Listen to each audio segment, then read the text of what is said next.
সালে জুলাইয়ের মধ্যে। তাহলে প্রথম কথা বলছে যে প্রথমে প্লাস পয়েন্ট কোম্পানি নগদে বুঝি নাই।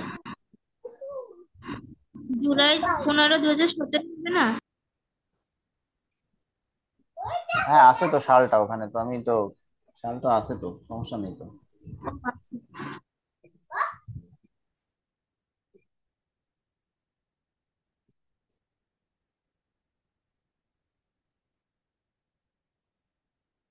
Então, que é isso? Eu tô voltando aqui, isso aqui.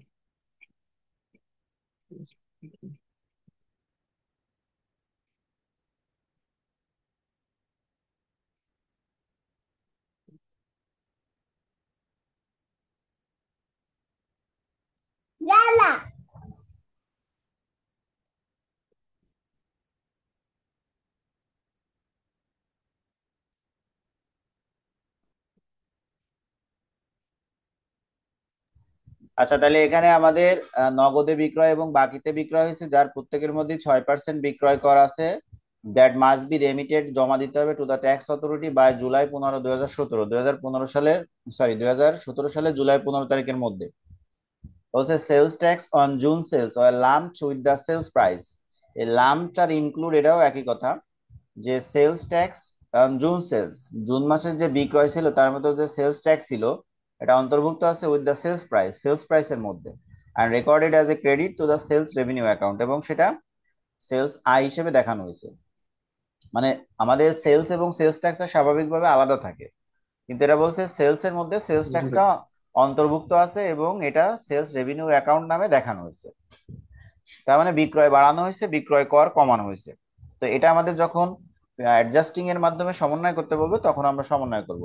তো আমি যে এই যে পার্টটুক পড়লাম, এই পার্টটুক হচ্ছে 2017 সালে জুলাই মাসের পার্ট। কোন মাসে, সরি জুন মাসের পার্ট। কোন মাসের পার্ট এটা? জুন মাস।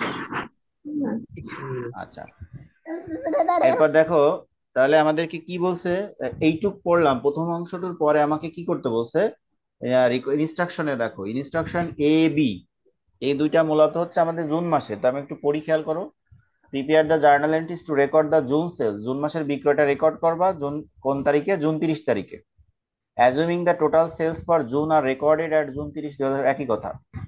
তাহলে আমরা যে বিক্রি করছি এই বিক্রয়টা রেকর্ড করতে বলছে। তাহলে বিক্রয় করছি এবং বিক্রয়ের ভিতর সেলস ট্যাক্স থাকবে সেটা কিন্তু বলে দিছে। তাই দেখো এখানে বিক্রিটা দুই ভাবে হয়েছে, নগদে এবং বাকিতে, নগদে এবং বাকিতে বিক্রি হয়েছে। তো আমরা অ্যাজ ইউজুয়াল জাবেদা দিতাম নগদে বিক্রি করলে ক্যাশ ডেবিট সেলস ক্রেডিট, আর আমরা জাবেদা দিতাম বাকি দিলে অ্যাকাউন্ট রিসিভেবল ডেবিট আর সেলস ক্রেডিট। তাহলে এখানে আমাদের দেখো দুইটা মিলে একটা জাবেদা হয়েছে, cash debit, account receivable debit আর সেলস ক্রেডিট, নগদ বাকি মিলে আমরা বিক্রি করছি। দেখো প্রথম জাবেদার যে বিষয়টা বললাম এটা কি বোঝা গেছে কিনা? জি ভাই। নগদে 2,34,000, বাকিতে 1,37,000, সব মিলে মোট সেলস করছি আমরা 3,71,000। এর ভিতর কিন্তু 6% বিক্রয় কর অন্তর্ভুক্ত আছে, এবং ওরা বলেও দিছে যে এই বিক্রয় করটা বিক্রয়ের মধ্যে অন্তর্ভুক্ত আছে এবং সেলস আয়টা বাড়ানো হয়েছে, যে সেলস এর পরিমাণটা বাড়ানো হয়েছে। এখন আমাকে বি নাম্বারে এটা সমন্বয় করতে বলছে। দেখো রিকোয়ার্ড বিতে বলছে prepare the adjusting entry that should be recorded to fairly present in the financial statement. সমন্বয় জাবেদা করো that should be fairly present, যেটা সঠিকভাবে উপস্থাপন করা হবে ফিনান্সিয়াল স্টেটমেন্ট, আর্থিক অবস্থার বিবরণীতে। সাপোজ আমরা যখন আর্থিক অবস্থার বিবরণী বা চূড়ান্ত হিসাব করি তখন সেলস থেকে আমরা সেলস রিটার্ন, সেলস ডিসকাউন্ট বাদ দিই। স্বাভাবিকভাবে এগুলো অন্তর্ভুক্ত থাকে তাই আমরা বাদ দিয়ে দিই, তাই এখানে সেলস এর সাথে সেলস ট্যাক্সটা অন্তর্ভুক্ত আছে। তাহলে আমাদের কি করতে হবে? সেলস ট্যাক্স, সেলস ট্যাক্স খেয়াল করবা, বাদ দিব। এখানে আইটেমটা ধরতে হবে, এখানে যে সেলস ট্যাক্সটা সেলস এর মধ্যে আছে, সেলস ট্যাক্সটা এই সেলস এর মধ্যে সেলস ট্যাক্স আসে। তাহলে সেলস বৃদ্ধি করা আছে আর ট্যাক্স কমানো আছে। জি ভাই। তাহলে আমাদের এখন এক সমন্বয়ের মাধ্যমে কি করতে হবে? উল্টো করে দিতে হবে, সেলস যেহেতু বাড়ানো আছে সেলস কমাবো আর ট্যাক্স বাড়াবো। বোঝা গেছে? যেটা ফেয়ারলি প্রেজেন্ট আমরা সঠিকভাবে উপস্থাপন করতে পারবো। তাহলে আমাদের বিক্রয়ের মধ্যে বিক্রয় কর অন্তর্ভুক্ত আছে, বিক্রয়কে বাড়ানো হয়েছে, তাহলে এখন বিক্রয়কে কমাবো আর বিক্রয় কর বাড়াবো। বোঝা গেছে? জি ভাই। তার মানে সেলস বেশি দেখানো ছিল, এখন সেলস কমায় ঠিক সঠিক দেখাবো। হ্যাঁ, তখন বেশি দেখানো ছিল, এখন সেলস কমাবো, আর তখন ট্যাক্স মোটেও দেখানো ছিল না, এখন ট্যাক্স বাড়াবো। তাই দেখো রিকোয়ার্ড বি তে জুন 30 দিয়ে দেখো সেলস কমাবো, তাই সেলস ডেবিট, আর সেলস ট্যাক্স পেয়াবেল বাড়াবো, তাই সেলস ট্যাক্স পেয়াবেল ক্রেডিট। ঠিক আছে, এটা বোঝা গেছে? টাকাটা আমি বুঝাচ্ছি, শুধু জাবেদাটা বোঝা গেছে কিনা দেখো। তাহলে আমাদের ইনক্লুডিং সিস্টেম অনুযায়ী টাকাটা বের করা লাগে 6/106 সিস্টেমে। মোট ছিল 3,71,000, 6/106 দিলে আমরা ট্যাক্সের পরিমাণটা পেয়ে যাচ্ছি। ঠিক আছে। জি ভাই। আচ্ছা, এবার হচ্ছে আমাদের জুলাই সি নাম্বার রেকর্ডে বলছে prepare the journal entries to record the remittance, বলছিলাম জমা দিতে হবে of the sales tax on July 12, 2017। 2017 সালে জুলাই 12 তারিখের মধ্যে আমরা ট্যাক্সটা জমা দেবো, সেটা রেকর্ড করো। দেখো উপরে কিন্তু আমরা সেকেন্ড লাইনে পড়ছিলাম যে এটা জমা দিতে হবে 2017 সালে জুলাই 15 তারিখের মধ্যে। তো 15 তারিখের মধ্যে অবশ্যই 12 তারিখ পড়ে। তাহলে এটা আমার কাছে, এই যে সেলস ট্যাক্স, এটা আমার কাছে দায় ছিল। এটা সরকারকে যত সময় না জমা দেবো আমার কাছে দায়, তাহলে এখন এটা আমরা পরিশোধ করলে দায় কমবে, নগদ টাকা কমবে। Sales tax payable debit, cash credit 21,000। ঠিক আছে,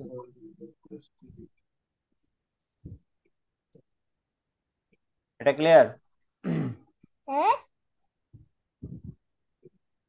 জি এবার ভাই। হচ্ছে রিকোয়ারমেন্ট ডির আগে আমাদের যে যে পার্টটুকু রেখে আসছিলাম ওই পার্টটুকু আগে পড়তে হবে। During the month of July, Plus Point up a new cash register that brings up sales and 6% sales tax separately. July মাসে প্লাস পয়েন্ট কোম্পানি নতুন একজন ক্যাশ রেজিস্টার নিয়োগ দিছিল, যার কাজ বা যে দেখাইছে বিক্রয় এবং বিক্রয় কর আলাদাভাবে দেখাইছে। প্রথমে যার দেখাচ্ছিল সে বিক্রয় এবং বিক্রয় কর একসাথে দেখাতো, এখন সে আলাদা করে দেখায়। তাহলে আমরা আলাদা করে দেখাবো। আর তখন দেখো the register total for July sales, cash sales ছিল 2,20,000 and ক্রেডিট সেলস অফ টাকা 1,10,000। The related sales tax not to be due is not due to be paid until August 15, 2017। যাই হোক, এটা ডিউ নয়, 2017 সালের আগস্টের 15 তারিখের মধ্যে পরিশোধ করতে হবে। তো এটা কাজ আমাদের রিকোয়ারমেন্টে চাইলে করলাম, না চাইলে করলাম না, কিন্তু রেকর্ড দিতে চাইছে আমরা যে বিক্রি করছি এটা রেকর্ড করার জন্য। যে prepare the journal entries to record July sales আর জুলাই 31, 2017। জুলাই মাসে যে বিক্রি করছি এটা আমাদের রেকর্ড করতে বলছে। তাহলে জুলাই মাসে আমরা যে বিক্রি করছি, বিক্রয়ের ক্ষেত্রে কিন্তু ওরা ট্যাক্সটা আলাদা দেখাইতো। ট্যাক্সটা কি আলাদা দেখাইতো? তাহলে আমরা এখন বিক্রয় কর কি করব? আলাদা দেখাবো। একবার নগদে বিক্রয় করব, আলাদা দেখো। ট্যাক্স আলাদা দেখাবো, বাকিতে বিক্রি করব, ট্যাক্স আলাদা দেখাবো। তাই আমি রেকর্ড ডিতে আমি জাবেদাটা দুইটা করছি, নগদে বিক্রয় ট্যাক্স আলাদা, বাকিতে বিক্রয় দেখো ট্যাক্স আলাদা।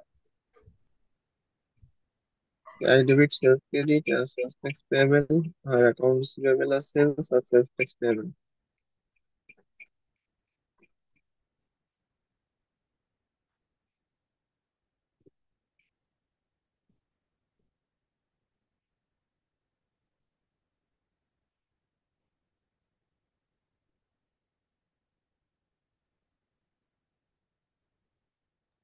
আচ্ছা, একটু বোঝা গেছে তাহলে? এইটা ক্লিয়ার?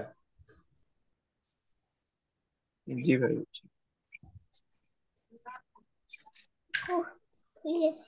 আচ্ছা, এরপরে আসো, এটা বিফোর, বিফোর তো মানে বি3, যেটা বাসায় কাজ দিছিলাম, এই যে যেটা বাসায় কাজ দিছিলাম এটা হবে বি3। এটা সলিউশন আছে, যদি কেউ নিতে চাও নিয়ে নিতে পারো। এটা পারবানে, সবাই স্ক্রিনশট দিয়ে নাও, পারবানে দেখো এটা। আমি কি পড়ে দেবো যদি ভালো শুধু হয় তাই? তিনটা যাবে দাবে। হ্যাঁ, এখানে 3টা লেনদেন আছে। ইনস্ট্রাকশন এতে জাবেদা করতে বলছে সিলেক্টেড ট্রানজাকশন অ্যাবাউট।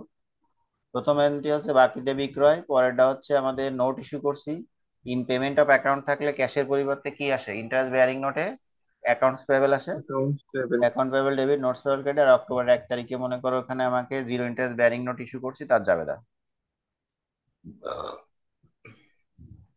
তারপর রিকোয়ার্ড বি তে হচ্ছে তোমার অ্যাডজাস্টিং এন্ট্রি করতে বলছে।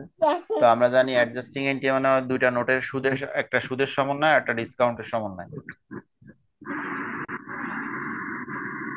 ঠিক আছে, আচ্ছা। আচ্ছা এগুলো স্ক্রিনশট দাও, দেখো পারবা না।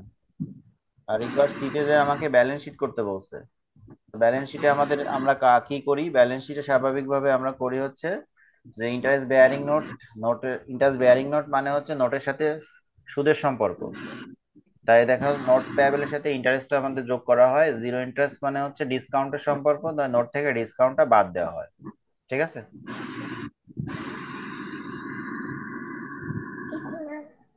এই ও ডিসকাউন্ট বাদে ইন্টারেস্ট যোগ করতে হয়, ডিসকাউন্ট বাদ দিতে হয়। বুঝা গেছে?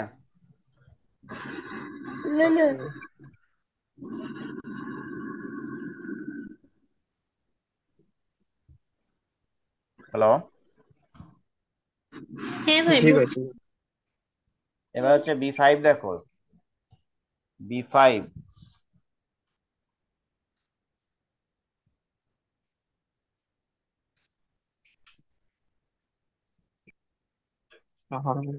সাহারা কোম্পানি দেখো, সাহারা কোম্পানি বড়োর টাকা 50,000 আর নভেম্বর 1, 2016 বাই সাইনিং এ টাকা 50,000 9% 3 মান্থ নোট সাইন করছিল। 50,000 টাকার একটা নোট, সুদের হার ছিল 9%, 3 মাস মেয়াদি।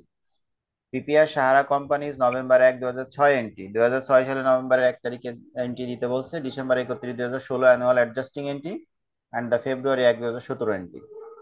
একটা লাইন দিয়ে তিন রিকোয়ারমেন্ট দেওয়া আছে। সাহারা কোম্পানি ঋণ নিচ্ছে 50,000 টাকা 2016 সালে নভেম্বর 1 তারিখে। আর দেখো সাইন করছিল 50,000 টাকার একটা নোট, এটা মেয়াদ ছিল 3 মাস।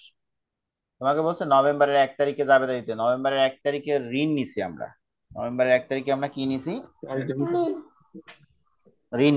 ঋণ। ঋণ। হ্যাঁ, তাহলে এইটা আমাদের কি নোট ছিল? ইন্টারেস্ট বেয়ারিং নোট, বড় বলা আছে, ইস্যু বড়, সাইনিং থাকলে যাবে দেওয়া হয় ক্যাশ ডেবিট আর নোটস পেয়েবল ক্রেডিট, তাই তো? তাই দেখো আমরা লিখছি 2016 নভেম্বরের 1 তারিখে দিয়ে লিখছি দেখো, ক্যাশ ডেবিট আর নোটস পেয়েবল ক্রেডিট 50,000। ঠিক আছে। জি ভাই। December 31, 2016 অ্যাডজাস্টিং এন্ট্রি করতে বলছে। অ্যাডজাস্টিং এন্ট্রি অর্থাৎ ইন্টারেস্ট বেয়ারিং নোটে অ্যাডজাস্টিং এন্ট্রি মানে সুদের সমন্বয়। তো আমরা জানি ইন্টারেস্ট বেয়ারিং নোটে সুদের যাবে দেয় interest expense debit, interest payable credit. আচ্ছা, এবার দেখো আমাদের আমরা ঋণ নিছি স্বাভাবিকভাবে হচ্ছে 2006 সালের, এটা 6 সাল না, এটা 2016 হবে। ঠিক আছে, সাল ঠিক করে নিও তোমরা। আমরা ঋণ নিছি 2016 সালে নভেম্বরের 1 তারিখে, আর আমরা সুদ দিচ্ছি 2016 সালে December 31 তারিখে। তাহলে আমরা কয় মাসে সুদ দেবো বলো তো? 2 মাসের সুদ দুই দেবো মাসে। আমরা। হ্যাঁ, 2 মাসের সুদ দেবো। তাহলে 50,000-এর উপর 9% সুদের হার কাটবো। সুদের হার কাটলে আমাদের যেটা পাবো সেটা হচ্ছে অবশ্যই 1 বছরের জন্য পাবো, 1 বছরের জন্য পাবো, কিন্তু আমরা 2 মাস তাই গুণ 2/12 করা হয়েছে দেখো। ঠিক আছে। আচ্ছা, এরপরে দেখো 2017 সালের February 1 তারিখে একটা এন্ট্রি দিতে বলছে। আসলে এটা কি এন্ট্রি হবে এটা বুঝতে হবে। আমি দেখো ঋণ নিয়েছিলাম 16 সালের নভেম্বরে, আর আমাকে তাহলে 3 মাস মেয়াদি, 16 সালের নভেম্বর, 16 সালের ডিসেম্বর, আর 17 সালের জানুয়ারি, এই 3 মাস পরে আমাকে ঋণ কি করতে হবে? পরিশোধ করতে হবে।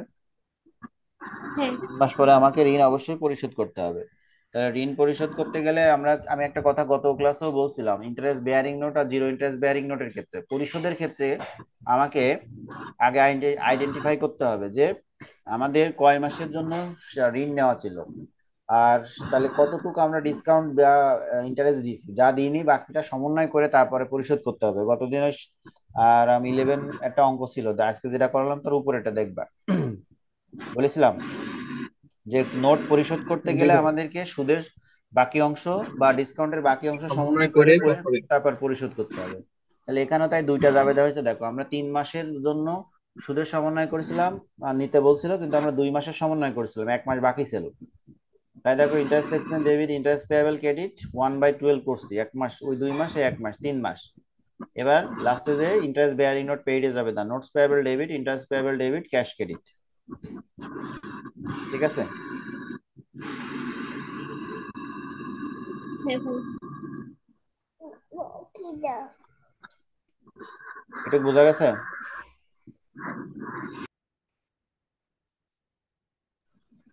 হ্যাঁ ভাই বুঝছি। আচ্ছা, এরপরে হচ্ছে এক্সিলেন্ট কোম্পানি, এটা কোথায় ছিল এক্সিলেন্ট কোম্পানি? এটা মানে ইউনিভার্সিটি কোশ্চেনের মধ্যে আছে। B15, B15-তে যাও তো, B15।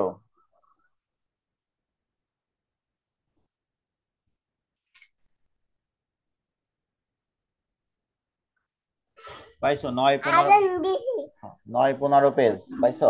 সোনালী কোম্পানি। হ্যাঁ, এক্সিলেন্ট কোম্পানি, সোনালী কোম্পানি কেন? সবাই কি পাইছো এটা?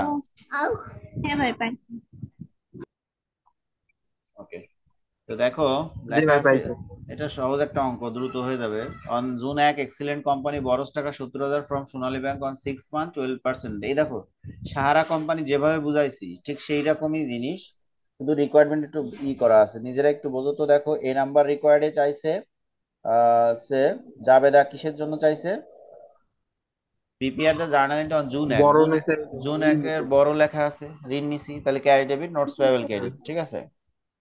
আর বি নাম্বার বলছে অ্যাডজাস্টিং এন্ট্রি করতে, সুদের সমন্বয়, সুদের সমন্বয় interest expense debit interest payable 1 মাসের সমন্বয়, জুনের 1 তারিখে ঋণ নিচ্ছে, জুনের জি 30 ভাই। তারিখে সমন্বয় করতে বলছে, 1 মাসের সমন্বয়। হুম, তারপরে তোমার হচ্ছে দেখো পরেরটাই বলছে সি নাম্বারে প্রিপেয়ার দ্য এন্ড ম্যাচুরিটি মানে মেয়াদ শেষ, মেয়াদ শেষে তাহলে আমরা অবশ্যই কি পরিশোধ করব? জি ভাই। Assuming monthly August adjusting entry have মাসে। বিন মেড থ্রু নভেম্বর 30, ওই যা বলুক সমস্যা নেই। তা আমি কি বলেছিলাম একটু আগে, যে যতটুকু সমন্বয় বাদ থাকে করে তারপর পেইড করতে হয়। তো আমরা তো হ্যাঁ। প্রথম দেখো, হ্যাঁ। প্রথম 6 মাসের অঙ্ক 1 মাসের সমন্বয় করছিলাম, এখানে আবার 5 মাসের সমন্বয় করছি, করে তারপর নোটটা পরিশোধ করছি, ঠিক আছে। জি ভাই। আর লাস্টে যে বলছে দেখো what was the total financing cost বা interest expense, total interest expense কত, অর্থাৎ 6 মাসে মোট ইন্টারেস্ট এক্সপেন্স 4,200 হয়েছিল। ওই যে ইন্টারেস্ট পেয়াবেল মোট 4,200, যেটা এটা, ঠিক আছে। জি ভাই। ওকে, তো আমাদের এই চ্যাপ্টার শেষ না, ঠিক আছে। এই চ্যাপ্টারে জাস্ট আমার ইগুলো শেষ, আমি আরো দুটো এক্সট্রা অঙ্ক এখানে করাইতে হবে, যেগুলো হচ্ছে একটা বোর্ড কোশ্চেন আছে, ওই সময় প্রথমে করাইছিলাম না, এখন করাইতে হবে।